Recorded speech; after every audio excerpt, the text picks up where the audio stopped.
নমস্কাৰ বন্ধুসকল at hour চেনেললৈ আপোনালোকক স্বাগতম আজিৰ এই ভিডিঅ'টোত বিশেষকৈ মই আলোচনা কৰিম বিকম ফাৰ্ষ্ট সেমিষ্টাৰৰ পৰা 6 সেমিষ্টাৰলৈকে সিলেবাছৰ বিষয়ে আপোনালোকে কোন বিলাক সাবজেক্ট সিলেক্ট কৰিব লাগিব আপোনাৰ এবিলিটি এনহান্সমেন্ট সাবজেক্ট বুলিলে কি বুজায় জিই জেনেৰিক ইলেক্টিভ সাবজেক্ট বুলিলে কি বুজায় কোৰ সাবজেক্ট বুলিলে কি বুজায় আৰু DSE discipline specific elective subject বুলিলে কি বুজায় গটেখিনি ডিটেইলস আমি ডিসকাশন কৰিম আৰু স্পেশালি এই ভিডিওটো আপোনালোকৰ যিবিলাক বিকম 5th সেমিষ্টাৰ আৰু 6th সেমিষ্টাৰ্স আন্ডাৰ গুৱাহাটী ইউনিভাৰ্সিটি আছে তেখেতসকলৰ কাৰণে বহুত সুবিধাজনক হ'ব আৰু আপোনালোকে বস্তুটো বুজি পাব যে ডিএসই 1 ডিএসই 2 ডিএসই 3 ডিএসই 4 মানে কি আৰু আপোনালোকে কোন বিলাক সাবজেক্ট সিলেক্ট কৰিব লাগিব কেইটা সাবজেক্ট সিলেক্ট কৰিব লাগিব আন্ডাৰ ডিএসই গতিকে আহক আমি ভিডিওটো আৰম্ভ কৰো সো প্ৰথমে আপোনালোকে চাব BCom first semester under Guwahati university ইয়াত আপোনালোকে চাব পাৰিছে প্ৰথমতে number 1 business communication that is English oblique Hindi oblique MIL okay so ইয়াতে বিজনেছ কমিউনিকেশ্যন আপুনি ল'ব পাৰে ইংলিশ মিডিয়ামতো ল'ব পাৰে হিন্দীটো আৰু এছামিজ মিডিয়ামতো আপুনি ল'ব পাৰে আপোনাৰ যেটো মাদাৰ ল্যাঙ্গুৱেজ হয় জিয়ানক এটো আমাৰ এবিলিটি এনহান্সমেন্ট বুলি কোৱা হৈছে আৰু এটো আমাৰ কম্পালসৰি সাবজেক্ট হয় ফৰ বিকম ফাৰ্ষ্ট সেমিষ্টাৰ এতে এবিলিটি এনহান্সমেন্ট মানে কি এনেকুৱা এটা কোৰ্স এনেকুৱা এটা সাবজেক্ট যেটো আপোনাৰ কি কৰিব নলেজ ইনক্ৰিজ কৰিব আপোনাৰ স্কিল ডেভেলপমেন্ট কৰিব ওকে হেবিলাক এবিলিটি এনহান্সমেন্ট সাবজেক্ট বুলি কোৱা হয় বা কোৰ্স বুলি কোৱা হয় আৰু এটো কম্পালসৰি হয় then financial accounting sub this subject is also compulsory for BCom first semester honours okay আৰু এটো আমাৰ কি হয় কোৰ্স সাবজেক্ট মানে যেটো সাবজেক্ট আপুনি কোৰ্সত এডমিশন লৈছে সেই সাবজেক্টটো আপুনি পঢ়িবই লাগিব কম্পালসৰি আপুনি কেতিয়া এভয়েড কৰিব নোৱাৰে ম্যান্ডেটৰি হেটো কোৰ্স সাবজেক্ট বুলি কোৱা হয় গতিকে ফাইনান্সিয়াল একাউন্টিং আৰু business law for BCom first semester honours আপোনালোকৰ কাৰণে কি হ'ব course subject that means compulsory আপোনালোকে পঢ়িবই লাগিব ল'বই লাগিব দেন আপোনাৰ জেনেৰিক ইলেক্টিভ সাবজেক্ট বুলি ক'লে জেনাৰেলি আমি যেটো আমাৰ ডিসিপ্লিনৰ পৰা অলপমান আনৰিলেটেড হয় ৰিলেটেড টু দা ডিসিপ্লিন বাট অলপমান আনৰিলেটেড হয় হেবিলাকক জেনেৰিক সাবজেক্ট বুলি কোৱা হয় আৰু জেনেৰিক সাবজেক্ট বিলাক আপোনালোকক বেসিক্যালি দিয়া হৈছে আপোনালোকৰ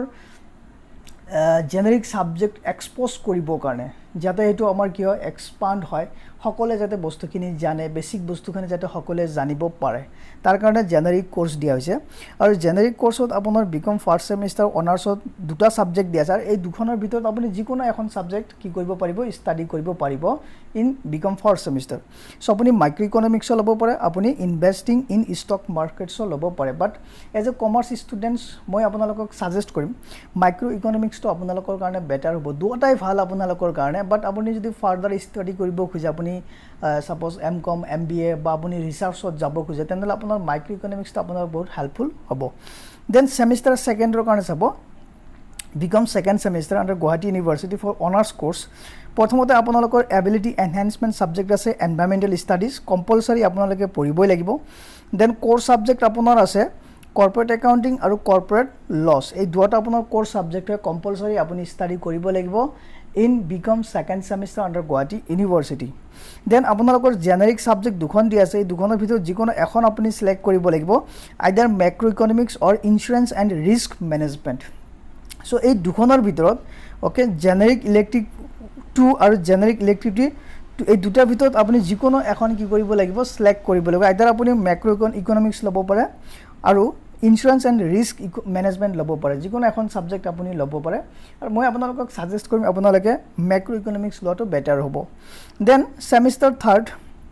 under Guwahati university BCom honours আপোনালোকে চাব পাৰে ইয়াতে প্ৰথমতে চাওক কোৰ সাবজেক্ট তিনিখন আছে কম্পিউটাৰ এপ্লিকেশন ইন বিজনেস আপোনালোকৰ কোৰ সাবজেক্ট হয় কম্পালসৰি ল'বই লাগিব then income tax laws and practice core subject হয় কম্পালসৰি আপোনালোকে ষ্টাডি কৰিবই লাগিব then management principles and application আপোনালোকৰ কোৰ সাবজেক্ট হয় আপোনালোকে ষ্টাডি কৰিবই লাগিব আপোনালোকে এই তিনিখন সাবজেক্ট ল'বই লাগিব কিন্তু আপোনালোকৰ জেনেৰিক সাবজেক্ট চাওক জেনেৰিক সাবজেক্ট 3 কি কৈছে any one of the following দুখন সাবজেক্ট দি আছে business statistics or operation research in business এই দুটা সাবজেক্টে আপোনালোকৰ কাৰণে বহুত ইম্পৰ্টেন্ট হয় বাট মই এতিয়া আপোনালোকক সাজেষ্ট কৰিম এতিয়া আপোনালোকে বিজনেস স্ট্যাটিস্টিক্সটো ল'ব পাৰে okay for BCom third semester under Guwahati university honours কোৰ্সৰ কাৰণে বিজনেস স্ট্যাটিস্টিক্স ল'ব পাৰে আপুনি অপাৰেশন ৰিসাৰ্চ ইন বিজনেসও ল'ব পাৰে নেক্সট আপুনি এনাদাৰ স্কিল এনহেন্সমেণ্ট ইলেক্টিভটো চাব আপোনালোকে SEC বুলি কোৱা হয় ইয়াতে আপোনাৰ দুখন সাবজেক্ট দি আছে এই দুখনৰ ভিতৰত যিকোনো এখন আপুনি সিলেক্ট কৰিব পাৰে আপুনি এন্টাৰপ্ৰেনিয়ৰশিপ ল'ব পাৰে আপুনি নিউ ভেঞ্চাৰ প্ল্যানিং ল'ব পাৰে এই দুখনৰ ভিতৰত যিকোনো এখন সাবজেক্ট আপুনি ল'ব পাৰে দেন নেক্সট আহিব আপোনালোকৰ বিকম 4th সেমিস্টাৰ অনাৰ্স আপোনালোকে চাব আন্ডাৰ গুৱাহাটী ইউনিভাৰ্সিটি ইয়াতো আপোনালোকৰ তিনিখন কোৰ্স সাবজেক্ট আছে কষ্ট একাউন্টিং কোৰ্স সাবজেক্ট হয় কম্পালসৰি আপোনালোকে ল'ব লাগিব বিজনেস ম্যাথমেটিক্স কোৰ্স হয় দ্যাট মিন্স কম্পালসৰি আপোনালোকে পঢ়িবই লাগিব হিউম্যান ৰিসোৰ্স ম্যানেজমেন্ট আপোনালোকৰ কোৰ্স সাবজেক্ট হয় কম্পালসৰি আপোনালোকে পঢ়িবই লাগিব কিন্তু ইয়াতে জেনেৰিক ইলেক্টিভ সাবজেক্টত আপোনালোকে চাব ইয়াতে দুখন সাবজেক্ট আছে এই দুখনৰ ভিতৰত যিকোনো এখন আপুনি পঢ়িব লাগিব হয়তো আপুনি ইন্ডিয়ান ইকোনমি পঢ়িব লাগিব or আপুনি মাইক্রো ফাইনান্স পঢ়িব লাগিব সো আপোনাক যেটো সাবজেক্ট ভাল লাগে আপুনি মাইক্রো ফাইনান্স ল'ব পাৰে আপুনি ইন্ডিয়ান ইকোনমিও ল'ব পাৰে দুখনৰ ভিতৰত যিকোনো এখন আপুনি সাবজেক্ট সিলেক্ট কৰিব পাৰে আপোনাৰ যেটো ভাল লাগে পঢ়ি পেলাই ওকে নেক্সট আপোনাৰ স্কিল এনহেন্সমেন্টস ইলেক্টিভ কোৰ্সত চাব SEC2 আপোনালোকৰ চাব ইয়াতে দুখন সাবজেক্ট দিয়া আছে ই-কমাৰ্স আৰু ই-ফাইলিং অফ ৰিটাৰ্নস এই দুখনৰ ভিতৰত আপোনালোকে যিকোনো এখন ল'ব পাৰে বাট মই ইয়াতে সাজেষ্ট কৰিম আপোনালোকে ই-ফাইলিং অফ ৰিটাৰ্নসটো লোৱাটো আপোনালোকৰ কাৰণে ভাল হ'ব বুলি এজ কমাৰ্স ষ্টুডেন্টস আপোনালোকে ই-ফাইলিং অফ ৰিটাৰ্নস ল'ব পাৰে আৰু আপোনালোকে এই দুখনৰ ভিতৰত যিকোনো এখন ল'ব পাৰে নো প্ৰবলেমছ ওকে নেক্সট আহক আপোনালোকৰ সেমিস্টাৰ 5 এতিয়া আপোনালোকে হয়তো অড সেমিস্টাৰ 5ত আছে আৰু আপোনালোকে হয়তো প্ৰবলেম পাইছে যে মই কোনটো সাবজেক্ট সিলেক্ট কৰিম বেসিক্যালি ইন DSE জিএনক 5th সেমিস্টাৰত আপোনালোকৰ দুখন কোৰ্স সাবজেক্ট আছে সেই দুখন কম্পালসৰি আপুনি ল'বই লাগিব এখন হল প্ৰিন্সিপলছ অফ মাৰ্কেটিং আৰু নেক্সট হ'ব আপোনাৰ ফান্ডামেন্টালছ অফ ফাইনান্সিয়েল ম্যানেজমেন্ট এই দুখন আপোনালোকৰ কোৰ্স সাবজেক্ট আপোনালোকে এই দুখন সাবজেক্ট পঢ়িবই লাগিব এট এনি কষ্ট আপোনালোকে এভয়েড কৰিব নোৱাৰে কিন্তু এতিয়া কথা হল আপোনালোকৰ DSE যেটোক আমি ডিসিপ্লিন স্পেসিফিক ইলেক্টিভ বুলি কওঁ আপোনালোকৰ 5th সেমিস্টাৰত DSE 1 আছে আৰু DSE 2 ওকে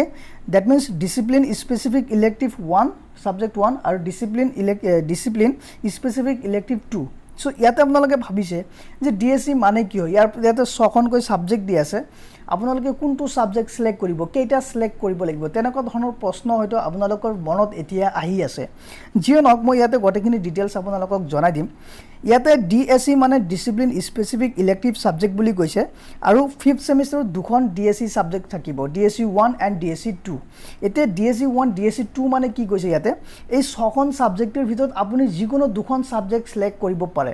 এতে 6খন সাবজেক্ট দি আছে এই 6খনৰ ভিতৰত আপুনি যিকোনো দুখন আপুনি কি কৰিব পাৰে সিলেক্ট কৰিব পাৰে স্পেশাল পেপাৰ হয় বেসিক্যালি ইয়াতে DSE টো আপোনালোকৰ স্পেশাল পেপাৰ হয় সো 6খনৰ ভিতৰত আপুনি যিকোনো এখন ল'ব পাৰে আপোনালোকে চাব পাৰে ইয়াতে ম্যানেজমেন্ট একাউন্টিং আছে এডভান্স ফাইনান্সিয়াল একাউন্টিং আছে এডভাৰ্টাইজিং আছে ব্যাংকিং আছে কম্পিউটাৰাইজড একাউন্টিং সিস্টেম আছে দেন ইন্ডিয়ান ফাইনান্সিয়াল সিস্টেম আছে এই 6খন সাবজেক্ট আপোনালোকৰ দিয়া আছে স্পেশাল পেপাৰ এই 6খনৰ ভিতৰত যিকোনো দুখন আপুনি কি কৰিব লাগিব পঢ়িব লাগিব under DSE 1 and DSE 2 suppose management accounting DSE 1 ললে তেনেহলে DSE 2 তো আপোনাৰ ম্যানেজমেন্ট একাউন্টিং হ'ব নোৱাৰে তাৰ পিছৰ যিকোনো 5খনৰ ভিতৰত এখন ল'ব লাগিব সাপোজ আপুনি DSE 2 কি ললে এডভান্স ফাইনান্সিয়াল একাউন্টিং ওকে এই দুখন ললে হৈ যাব আৰু ইয়াৰ পৰা আপুনি যিকোনো দুখন আপুনি চয়েস কৰিব লাগিব for BCom 5th semester DSE 1 and DSE 2 okay আপুনি ডাবল নোৱাৰে যে মই DSE 1 ম্যানেজমেন্ট একাউন্টিং ললো আৰু DSE 2 মই কি ললো ম্যানেজমেন্ট একাউন্টিং তেনেকুৱা হ'ব নোৱাৰে আপুনি যদি DSE 1 ম্যানেজমেন্ট একাউন্টিং সিলেক্ট কৰিছে চয়েস কৰিছে তেনেহলে DSE 2 বাকি ৰিমেইনিং পাঁচটাৰ পৰা আপুনি কি কৰিব লাগিব সিলেক্ট কৰিব লাগিব হয়তো আপুনি ব্যাংকিং ল'ব পাৰে এডভাৰ্টাইজিং ল'ব পাৰে হয়তো আপুনি কম্পিউটাৰ একাউন্টিং সিস্টেম ল'ব পাৰে হয়তো আপুনি ইন্ডিয়ান ফাইনান্সিয়াল সিস্টেমও ল'ব পাৰে যিকোনো দুখন আপুনি ল'ব লাগিব in 5th semester DSE 1 and DSE 2 okay next আপোনালোকৰ 6th সেমিস্টাৰত আপোনাৰ আহিব ইয়াতো আপোনালোকৰ দুখন কোৰ পেপাৰ আছে হেটো হল অডিটিং এন্ড কৰ্পোৰেট গভৰ্নেন্স আৰু ইনডাইৰেক্ট ট্যাক্স লস এই দুখন আপোনালোকৰ কি হ'ব কোৰ সাবজেক্ট হয় এই দুখন আপোনালোকৰ কম্পালসৰি ম্যান্ডেটৰি আপোনালোকে ল'বই লাগিব পঢ়িবই লাগিব তাৰ লগত আপোনালোকৰ স্পেশাল পেপাৰ দুখন ল'বই লাগিব হেটো আমাৰ DSE 3 আৰু DSE 4 আহিব DSE 3 means discipline specific elective 3 আৰু discipline specific elective 4 okay so ইয়াতে আপোনালোকৰ কি কৰিছে আপোনালোকৰ 6খন সাবজেক্ট দিয়া আছে যেনেকৈ আপোনাৰ দিয়া আছে fundamental of investment consumer affairs and customer care advanced corporate accounting international business industrial relations and labour laws then business research methods and project work. So' ইয়াতে আপোনালোকৰ 6খন ছাবজেক্ট দি আছে। এই 6খনৰ ভিতৰত যিকোনো 2খন আপুনি কি কৰিব লাগিব, চিলেক্ট কৰিব লাগিব। যিকোনো 2খন কৰিব পাৰে। আপুনি ছাপ'জ ধৰি লওক DSE 3 ফাণ্ডামেণ্টেলছ অফ ইনভেষ্টমেণ্ট ল'ব পাৰে, DSE 4 আপুনি ছাপ'জ ইণ্টাৰনেশ্যনেল বিজনেছ ল'ব পাৰে, বা এনেকুৱা হ'ব পাৰে ছাপ'জ আপুনি DSE 3 আপুনি ছাপ'জ এডভান্স কৰ্পৰেট একাউণ্টিং ল'লে, আৰু DSE 4 আপোনালোকে suppose industrial relations and labour laws ল'লে। No' problem. আপুনি জাষ্ট ইয়াৰ পৰা যিকোনো 2খন ছাবজেক্ট চিলেক্ট কৰিব লাগিব as a DSE 3 and DSE 4। গতিকে এইখিনি আছিল আমাৰ বিশেষ ইনফৰমেশ্যন